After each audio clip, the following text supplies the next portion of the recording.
My name is Serena, and at 27 years old, I recently got married back home. Growing up, my father and brother subjected my mother and me to harsh treatment. We were treated more like servants than family. Any command from my father or brother had to be obeyed immediately. Any delay resulted in harsh scolding. This treatment began in my early childhood. "Hurry up. Why are you so slow?" was a constant refrain. Even a child in elementary school could do better than you.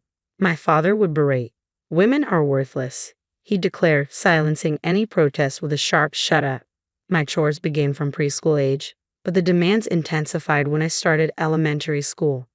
While my father and brother lounged, my mother and I were kept constantly busy. Whenever they desired something, whether a drink or ice cream in the depths of winter, we were expected to fetch it immediately, regardless of the inconvenience. As a result, my mother and I were perpetually exhausted. She often wept, apologizing to me. "I'm sorry, Serena. It's because I'm weak that they treat you like this." "No, Mom," I reassured her. "Someday, I'll leave this house. I'll stand on my own feet and escape from Dad and brother." Concerned, I asked, "But what about you, Mom?" Her reply was simple yet resolute. "As long as you're happy, Serena, I'll be fine." When I reached 10th grade, thoughts of attending college began to occupy my mind. However, my father firmly believed that women did not need higher education. His traditional mindset dictated that a high school diploma was sufficient for a woman. Despite this, I was enrolled in a college preparatory program, and all my friends were making plans for university. I had a passion for learning and was determined to pursue higher education. Initially, my father opposed the idea, but my mother intervened. "She excels in her studies. That's why I support her going to college," she asserted. This sparked a confrontation. "Are you challenging me? I've said it countless times, women don't need education," my father retorted. "What good will it do when all she'll do is cook after marriage?" My mother stood firm, countering, "Education is never wasted. It will prove useful even after marriage and children." Reluctantly, my father agreed, but refused to finance my tuition. Undeterred, my mother used her savings to support my college aspirations. I was accepted into my first choice university, a private institution. Grateful yet burdened by the expense, I embarked on my college journey, which ultimately led me to meet my husband. I had always harbored a fear of men, but he changed that for me. He was remarkably kind. Our paths crossed at our college club where his cheerful demeanor and knack for making others laugh stood out. Having grown up under the shadow of my father and brother for the first time, I found myself feeling positively towards a man. I began to entertain the idea of dating someone like him, though I kept my feelings hidden and couldn't muster the courage to confess. As a result, we never dated during our college years. It wasn't until after graduation that we met again at a reunion. He had transformed into a sophisticated city man, a stark contrast to my rural upbringing and New York family home. During my university years, I had lived independently in an apartment, and after graduating, I found myself working in Manhattan, where I was known simply as Plain Jane at my company. I wasn't sure if someone as plain as me was suitable for him, but when he asked me to visit, I couldn't refuse. We reminisced about our club days and soon started dating. A year and a half later, he proposed formally, and we got married. As we started our own family, I began to worry about my mother back at my childhood home. The thought of her enduring continued abuse from my father and brother made me feel ill. "Hi, Mom. How have you been?" I asked cautiously. "I'm fine. But how about you, Serena?" she replied gently. "I'm doing well. Danny helps a lot around the house, and he might even be a better cook than me." "Really? Perhaps he takes after his father, the chef." "Could be. But please don't worry about me, Mom. And make sure to take care of yourself too, dear." "I will, Mom." Her words were kind as always, but I sensed something troubling beneath the surface. I had a gut feeling that she was still suffering from my father and brother's mistreatment. They harbored a deep-seated disdain for women, but my mother, with her scared face, bore the brunt of their cruelty. Before I was born, my mother had an accident that left a prominent scar on the right side of her face. My father would cruelly call it hideous and disgusting, so she always kept that side of her face covered with her hair. It was heartbreaking to see my mother, who had been injured defending my father, being insulted in such a way. It became evident that my father didn't appreciate her at all. Even my brother joined in, saying heartless things like, "Don't come to the open house. You're disgusting." I believe that such words should never be spoken, especially within a family. One sweltering midsummer day, my husband and I were enjoying a pleasant evening with chilled beer and snacks. Suddenly, the doorbell rang just before 9 p.m., leaving us wondering who could be calling at such a late hour. As we opened the door, there stood my mother. "Oh, Danny, Mom, what brings you here at this hour?" I asked, surprised. "Could you lend me $20? I'm sorry for bothering you, Serena and Danny," she replied softly. $20 is fine, but what happened?" I inquired, concerned. "I thought I'd go to a motel or something," she murmured. "A motel? What do you mean?" I pressed gently. "Right now, all I need is a place to sleep," she explained wearily. "What? Why? Did something happen?" I asked, growing increasingly alarmed. "They kicked me out of the house, your father and his lot. I have no money," she confessed. I froze in shock, unable to comprehend. As I urged her to share more, the details she revealed were beyond horrifying. That evening after dinner, Mom was busy with her usual housework when Dad and brother began demanding more alcohol and ice cream. Mom left with only her coin purse and smartphone to get what they wanted. However, when she returned, she found the door locked from the inside. "Unlock the door. I brought everything," Mom pleaded. "Just leave it there. We don't need you anymore," Dad's harsh voice replied. "Drop what you bought and disappear. Worthless wife," brother added cruelly. This left Mom utterly distraught. She had spent almost all her money and couldn't even afford a taxi, forcing her to walk all the way back home. "That's what happened."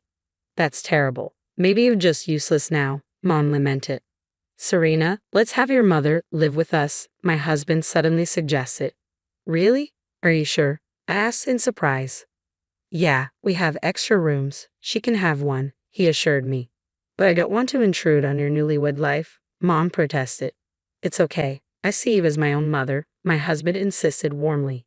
"Thank you," Mom exclaimed tearfully. She must have been deeply moved by his kindness, something she likely wasn't used to experiencing.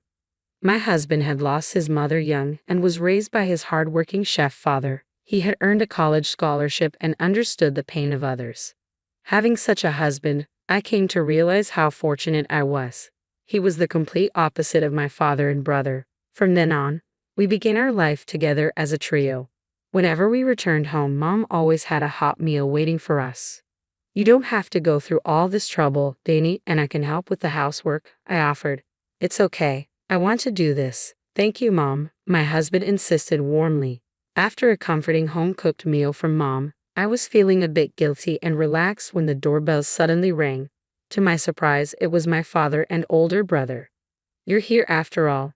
How could you send me a text like that? I don't want to be with you anymore." "What's that supposed to mean?" my father bellowed.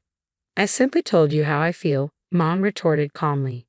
"Oh, you're getting bold now. Since when did you start acting so high and mighty?" my father sneered. "You were the one who asked me to leave, right? So I'm suggesting we get a divorce?" Mom shrugged. "I don't need an old lady like you around, but if we're divorcing, you better pay me alimony," my father demanded.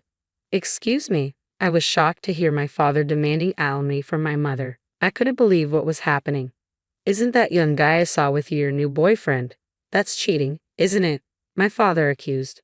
"No, it isn't," Mom responded firmly. "Oh, you two seem quite close though. We didn't do anything improper," my mother calmly clarified. I was taken aback. I had no idea my mother had been involved with a younger man. Panic set in. Was she really having an affair? If so, it would be detrimental to her since she and my father were not yet divorced. Concerned about potential legal repercussions if my father's accusations were true, I glanced at my mother. To my surprise, she winked at me, silently reassuring me that everything would be all right. "You despicable, disgraced woman. You won't survive alone once we divorce. Go ahead, pay me and live your pitiful life," my father scorned. "I'm fine with divorcing. I have a job," she asserted calmly. "What? A job? But you've always been a housewife." My father was dumbfounded, echoed by my brother's shocked expression. Neither my father nor my brother had any knowledge that my mother had been employed. She had kept it a secret from them, confiding in me discreetly. She had explained that she wanted to avoid them becoming financially dependent on her. "Oh, I understand now. Let's start anew. Come back home," my father pleaded as soon as he learned about the situation with the money. But my mother's response was cold and resolute. "Why would I? I'm not coming back. I'm filing for divorce. What? Why? I'm offering to reconcile, my father exclaimed. Why do you speak down to me? I'm not the weak person I once was. I don't need a cheating man like you, my mother retorted firmly. The accusation of being the cheating man stunned my father. My brother, sitting nearby, was equally taken aback. Did you say something to my business partner, Emma? My mother questioned. Well, he's seeing a woman younger than Sabrina. It's disturbing, downright disgusting, my brother interjected. No, you've misunderstood. It's not what you think. My father protested vehemently. What's there to misunderstand? Can you deny this after seeing the photo? My mother confronted, displaying a picture she had discovered on her phone. It depicted my father in a close and intimate pose with a young woman named Emma, their faces almost touching. Seeing this, I couldn't help but feel disgusted by my father's actions. It was shocking to realize that this man was my father, behaving in such a despicable manner. How had my mother uncovered their relationship with Emma? It was through one of her business connections. During a face-to-face meeting at a cafe, my mother had noticed a ring on Emma's finger, one that bore a striking resemblance to a ring she had purchased years ago. Impressed, my mother had complimented Emma on her ring. Emma had responded, "Thank you. My boyfriend, an older man, gave it to me. It's second-hand, but I cherish it because of its value." This revelation fueled my mother's suspicion that my father had given Emma the ring. It was a unique diamond and emerald piece, custom-made just for her, making its disappearance from her jewelry box all the more damning. Convinced of my father's infidelity, she made her intentions clear. I'll be seeking compensation for this affair, and we're getting a divorce, she declared. What? Who's going to take care of all the housework then? My father protested. Really? You and your son can manage, can't you? I interjected, knowing well their incompetence in domestic tasks. They had always relied on us women to handle everything, so they would undoubtedly struggle if my mother left. It made me question why they had driven her away in the first place. That's when I resolved to intervene. Why would you chase Mom away if you can't manage without her? I demanded. It was just to hurt that woman. I wanted her to suffer. I'm not the villain here, my father defended himself. You're still saying that. You're the one who cheated. You're despicable and disgusting, I retorted, finding a newfound strength to confront my father and brother. In the past, I hadn't been able to stand up to them, but now, with the support of my husband and seeing my mother's resilience, I felt empowered to protect my family.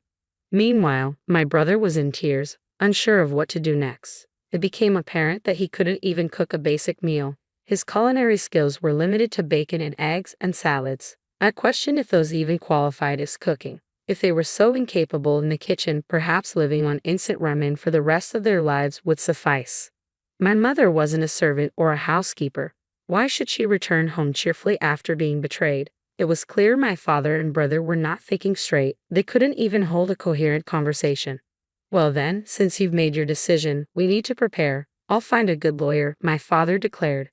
Hold on, I don't care anymore. I'm definitely getting a divorce. Whether through mediation or a trial, it doesn't matter. I've endured emotional distress because of you, and I might be entitled to significant compensation, my mother asserted firmly. No way, I won't allow it, my brother smirked arrogantly. Even if we divorce, the parent-child relationship won't end, he retorted. So, I'll still inherit when you're gone. That's not happening. I'm cutting you out of my will. After the way you've treated me, I won't let someone like you inherit anything. Did you know that by specifying my will, I can prevent you from receiving any of my assets? My brother's eyes widened in shock. He had never considered that his hurtful behavior could lead to such consequences. His outcry echoed loudly through our apartment complex. A burly man from the neighboring apartment, whom we usually avoided, emerged due to the commotion. He scolded my father and brother, who quickly fled as if fleeing for their lives. After my mother divorced my father, it was a difficult battle, but she secured substantial compensation. She completely cut ties with Emma, my father's mistress. My father appeared devastated, and my brother, realizing he wouldn't inherit anything, fell into a deep gloom. My father's career suffered, and he was gradually demoted to less significant roles before eventually choosing to resign. Meanwhile, my brother, working as a freelancer, struggled to make ends meet on his own. He reached out to me for help, but I ignored his calls and messages, cutting off contact. Following the divorce, my mother moved to a different apartment, feeling it best to create some distance from us. While my husband felt a sense of loneliness, I believed the separation might be beneficial. Even now, the three of us occasionally gather for dinner, which is truly enjoyable. However, soon we will become a family of 4, as I am pregnant. I have no intention of allowing my child to meet their grandfather. I cannot bear the thought of such a despicable man being near my child. From now on, I am determined to become a stronger woman for the sake of my husband, my mother, and my child.